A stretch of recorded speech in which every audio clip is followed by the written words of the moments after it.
Yan, hello guys. Mayroon tayong i-check na Toyota Corolla. Yan, bali, bigla lang daw nawala yung lamig sir, no? And then, check natin ngayon kung anong problema. Yan, bali, nilagyan natin ng gauge. May pressure naman, 100 PSI.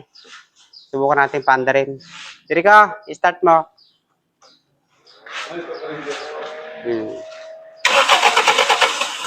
Yan, aircon. Ayun. Nag-on na ang compressor. Hindi pumalo ito. Puno mo yung ilaw, Arbe. Puno mo yung ilaw. Ilaw. Yan, wait lang. Papako lang natin yung ilaw.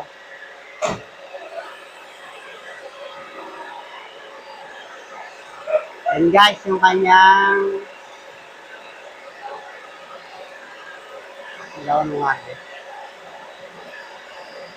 Yan. Yan guys, yung kanyang compressor. Yan, natututukan ng ilaw. Tutukan mo. Yan. Yan guys, ang kanyang compressor. Nag-on naman. Yan, ang problema. Hindi nagbabago yung gauge natin. Yan. Ay, sir, oh. Nag-on naman yung compressor nyo, pero yung gauge natin hindi nagbabago. Yan. Ano, okay na. Subukan natin lagyan ng high side pressure. Yan. Ano natin to. 100 din yan. Equal kasi yan pagka hindi nagbomba. Ayun sir, oh. Equal sila. 100. 100 din. Yan na. Alam na natin guys kung anong problema. Yan. Yan, oh. Oh, bumaba konti. Nung nag-accelerate tayo, pero dapat nasa 30 lang ito mga guys. Ibig sabihin, yan. May tama ang compressor natin guys, palitin. Okay, yan. Ayos. Yan, hello guys. Good afternoon. Ito na yung chinik natin yung mga nakaraang araw. Ayan, bali ito yung loose compression ba. Nagpalit na kami ng compressor na bago. Ayan. Sa Shopee niya binili. Ayan, subukan natin. Ayan, bali general cleaning tayo. Tanggal natin yung kanyang condenser dito. Evaporator, yan. Ngayon maglilinis tayo ng evaporator at condenser. Unahin natin condenser. Yan, ito na yung kanyang mga hose. Tanggal lahat yan, hose. Aluminum tube, yan. Ito yung kanyang evaporator. Yan, ito naman natin kasama si RB. Yan, bali ito yung unang buga niya. Dapat, linis muna tayo pag nagpalit tayo ng compressor.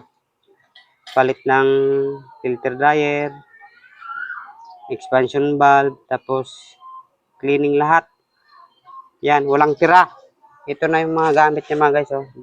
Evaporator. Yan. Ito yung kanyang lahat ng linya. Binaba natin lahat ng linya para sure na malilinis talaga. Ano, kita nyo, dumi oh. Yan, tingnan natin. Puti yan ha. Oh, yan na. Diba? Dumi. Yan. Okay, fast forward muna tayo at linisan muna natin. Yan, ito sir, yung evaporator naman. Grabe naman. Tignan mo kung gaano kadumi. Ito yung una. Yan, yan. Yung pangalawa na yan, oh. Grabe mga guys, oh. Yan, yung evaporator niya ay condenser niya pang ilan na yan, Harvey? Pangatlo. Pangatlo na yan. Maitim pa rin. Ayan, oh. Okay. Yan, ito na guys. Nabalik na natin lahat-lahat ng pisa ng Toyota Corolla. Ayan, bali nakapag-vacuum na kami. Naka-standing pressure na kami. Ayan, preo na po ito. Yan, sige, Jericho, start mo. Ayun. Tapos, on off lang muna. Yan. Oh.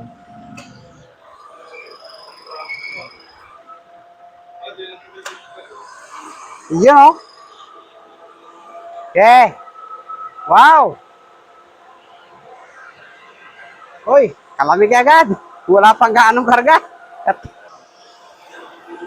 Yan, gumagana naman guys. Bigyan natin ng pang, yun oh, higop niya. Okay, tama. Yan, ito guys ang ating reading. 26 PSI, 155 PSI. Yan, kasi hapon na mga guys. Tsaka bagong linis ang kanyang condenser. Lahat ng aircon system, linis lahat. Tignan natin kung gaano kalamig na. Yan guys, i-reading natin ang kanyang room temperature. Ayan, 8 degrees Celsius mga guys ang ating room temperature. Ayan, thank you Lord. Katapos na kami.